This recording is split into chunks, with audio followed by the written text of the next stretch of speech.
بسم اللہ الرحمن الرحیم.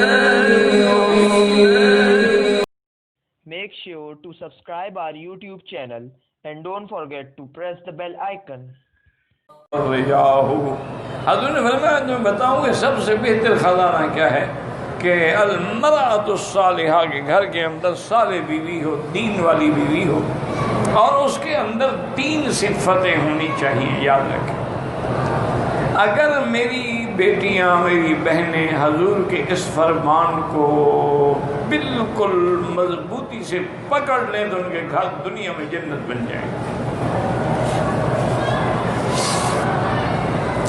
حضور نے فرمایا کہ پہلی کی تو یہ ہے کہ جب خامد آئے، اذا نظر، جب اپنی بیوی پہ نظر ڈالے تو خوش ہو جائے، کہ بیوی خوش ہو کے استقبال کرے، اس کے لیے تیاری کرے، لوگوں کے لیے میک اپ سنگار نہ کرے. ہمارے ہاں تو یہ رواج ہے نا کہ شادیوں پہ تو بنیں گے اور سنوریں گے اور جوڑے اور کپڑے اور زیور، لیکن اپنے گھر میں جب بھی ہوں گے تو ہر وقت جو ہے برے حال میں. حالانکہ سب سے زیادہ حکم تو یہ ہے کہ آدمی اپنے خاوند کے لیے بنے سنورے. حتیٰ کہ ایک حدیث میں آتا ہے کہ جو عورت سنگار کر کے، غسل کر کے، خوشبو لگا کے گھر میں اپنے خاوند کا انتظار کرتی ہے، خاوند آتا ہے وہ خوش ہو جاتا ہے، فرمایا اس کو اس مجاہد کے برابر ثواب ملتا ہے جو دشمن کی سرحد پہ گھوڑا باندھ کے پہرا دے رہا. یعنی مجاہد، جیسے وہ مجاہد دشمن کو روک رہا ہے، یہ شیطان کو روک رہی ہے. تو سب سے پہلی خوبی تو عورت میں یہ ہو کہ اذا نظر سرت ہو، جب دیکھے تو خوش ہو جائے، وَإِذَا أَمَرَهَا أَطَاعَتْ ہو، جب خامد کوئی حکم کرے تو اس کی تعمیل.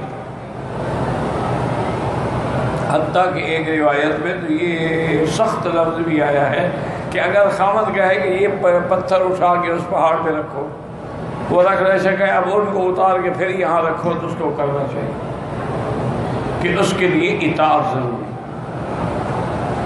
اور اسی طرح یہ بھی متفق علیہ فقہا کا مسئلہ ہے کہ کوئی عورت نفلی روزہ یا نفلی نماز یا اعتکاف خاوند کی اجازت کے بغیر نہیں رکھ سکتی، ورنہ اس کو کوئی ثواب نہیں ہوگا. اور جی میں نے تو روزہ رکھنا ہے،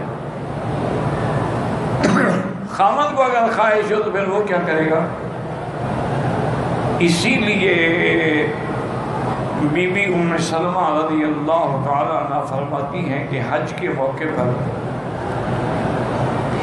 جب عرفات سے ہم مزدلفہ پہنچے تو حضور پاک نے گھر والیوں کو حکم دے دیا کہ 12 بجے رات کے بعد آپ منا چلی جائیں، اور صبح ہی منا میں جا کے اپنی گڑگڑی مار لیں، اس کے بعد آپ کی قربانی ہو جائے گی، پھر آپ احرام کھول لیں، پھر طواف زیارت ہوگا. تو بیوی سے فرماتی ہیں کہ ہم جلدی سے وہاں سے آئے، منا پہنچے، اس کے بعد اپنی رمی کی، قربانی کی، مکے میں آ کے طواف زیارت کر کے فارغ ہو گئے، تاکہ ہو سکتا ہے کہ حضور بلا لیں. کسی بیوی کو خیمے میں بھی بلائے، بیوی ہے. تو اتنے بڑے حقوق ہیں خاوند کے. یہ بھی حضور نے فرمایا کہ اگر اللہ کے سوا کسی غیر کو سجدے کی اجازت ہوتی تو میں بیوی کو حکم دیتا کہ شوہر کا سجدہ کرے. اور یہ بھی حکم ہے کہ خاوند کی اجازت کے بغیر عورت اپنے گھر سے باہر نہیں جا سکتی. حتیٰ کہ فقہاء نے لکھا ہے اس کا کوئی بھائی، کوئی عزیز، کوئی باپ بھی فوت ہو جائے، جب تک اجازت رہے وہ گھر سے نہیں نکل سکتے.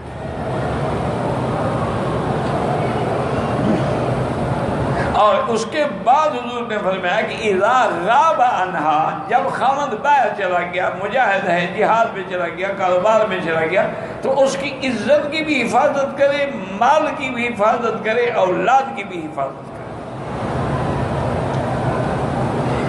یہ نہیں ہے کہ مردوں پر حقوق نہیں، مردوں پر بھی حقوق ہیں. وَلَهُنَّ مِثْلُ الَّذِي عَلَيْهِنَّ بِالْمَعْرُوفِ، جیسے عورتوں پر حق ہے اسی طرح مردوں پر بھی حق ہے کہ اس کے نان نفقے کا، اس کے کھانے پینے کا، اس کے معاملات کا، ضروریات کا، اس کی خوشیوں کا ہر لحاظ سے خیال رکھے.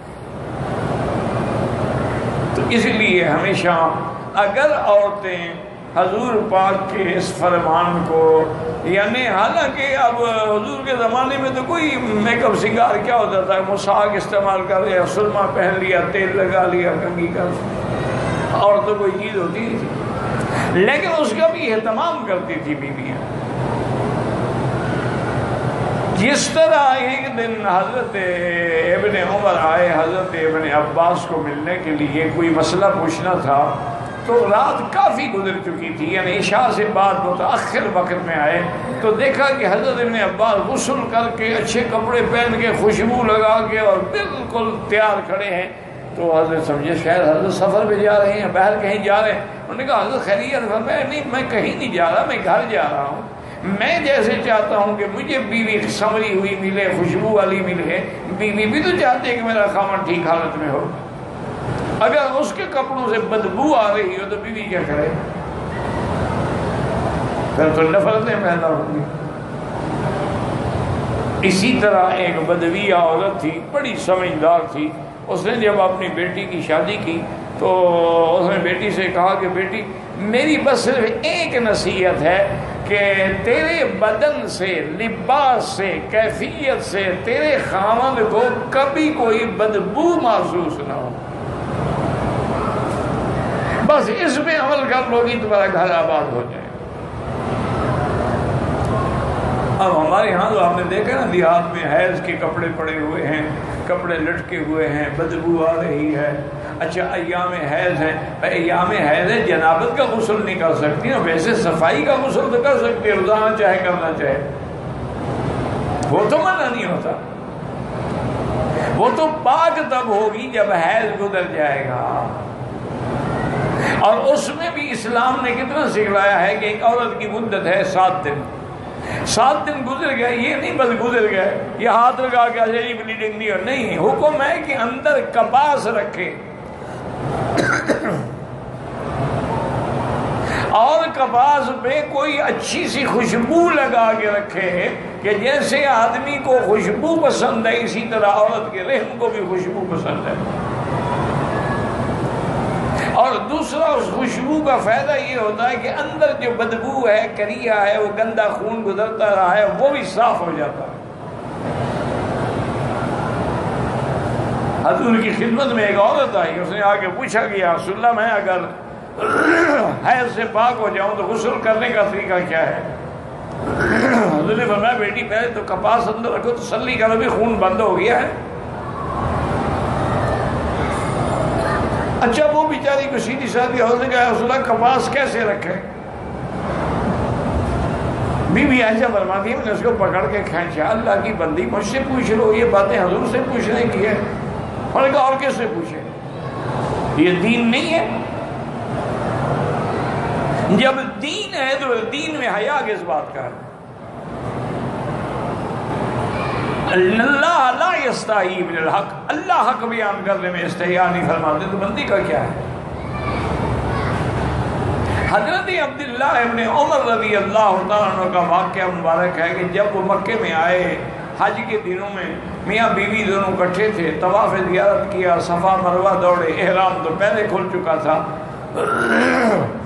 جب وہ واپس اپنے خیمے میں مینا میں پہنچے تو بیوی سے کہا کہ مجھے خواہش ہے، کہا اللہ کے بندے میرے تو بال نہیں کٹوائے۔ تو جب تک آدمی بال نہ کٹائے وہ تو احرام سے نکلتا نہیں، میں تیری خواہش کیسے پوری کروں؟ حضرت عبداللہ فرماتے ہیں میں نے کہا ادھر قریب ہوئے، قریب ہوگی تو اس کے بال آخر میں نے دانتوں سے پکڑ کے کاٹ دی۔ میں نے کہا اب تو کٹ گئے؟ میں نے کہا ہاں تو کٹ گئے۔ وجہ کیا ہے کہ ان لوگوں کو حلال میں شرم نہیں تھا، ہمیں حرام میں شرم نہیں۔ اپنی بیوی ہمارے ساتھ حج میں ہو، ہم اس کو کہیں وہ مکے مدینے میں یہ کام تمہیں ہر وقت یہی خیال رہتا ہے؟ پاک مقام ہے، پاک جگہ پہ ہے، پاک جگہ ہے تو یہاں جتنے بچے پیدا ہوتے ہیں بغیر میاں بیوی کے ملنے سے پیدا ہوتے ہیں، آسمانوں سے گرتے ہیں، یہ کیا بات ہے؟ تو ان چیزوں نے، جھوٹی رواج اور رسموں نے ہمیں، اچھا اور اگر حرام مل جائے نا تو نہ مولوی چھوڑے گا تو نہ قاضی چھوڑے گا۔ پھر نہیں سوچے گا کہ مکہ ہے، مدینہ ہے، حرم ہے، مفت کا مال ہے، مل گیا ہے، موقع ہے، فائدہ اٹھا لو۔ انا للہ۔ صحابہ میں یہ تھا، وہ حرام سے شرم کرتے تھے، وہ حرام سے بچتے تھے۔ حلال حلال ہے، جب اللہ نے حلال کر دیا تو اس میں بچنے کا کیا معنی ہے؟ تو اس لیے ہمیشہ یاد رکھیں کہ سونا چاندی، اب دیکھیں اللہ نے مرد پہ حرام کر دیا لیکن عورت کے لیے حلال ہے۔ اللہ نے ریشم کا کپڑا مرد کے لیے حرام کر دیا لیکن عورت کے لیے حلال ہے۔ عورت جتنے چاہے زیور بنا سکتے ہیں، شرط یہ ہے کہ وہ زکوٰۃ دے۔ اور امام احمد بن حنبل رحمۃ اللہ علیہ فرماتی ہیں کہ جو عورت زیور پہنتی ہے اس پہ زکوٰۃ نہیں ہے، جو رکھے ہوئے ہیں یا بیچنے کے لیے ہیں یا دکھ سکھ میں کام، ان پر زکوٰۃ۔ امام صاحب فرماتے ہیں کہ نہیں، چاہے پہنتی ہے، روز پہنے یا شادی پہ پہنے، اس کی زکوٰۃ دینی، کیونکہ اصل کنز تو قرآن نے کہا ہی سونے چاندی کو ہے۔ اس لیے ان چیزوں پر اگر ہم عمل کریں، اس دنیا کی سب سے بڑی نعمت کیا ہے؟ المرأۃ الصالحہ، کہ صالحہ بیوی۔ اور صالحہ کون ہوتی ہے؟ جس میں صلاح ہو، جس میں شر نہ ہو، جس میں فساد نہ ہو، جو بد دین نہ ہو، جو بد زبان نہ ہو، جو بد خلق نہ ہو، دین کی پابند ہو، نماز روزے کی پابند ہو، حلال حرام کا خیال رکھنے والی ہو، وہ مرأۃ صالحہ ہوگی۔ ہمارے چینل کو سبسکرائب کیجیے اور ساتھ میں لگے بیل آئیکن کو دبائیے تاکہ ہماری ہر نئی آنے والی ویڈیو سب سے پہلے آپ تک پہنچے۔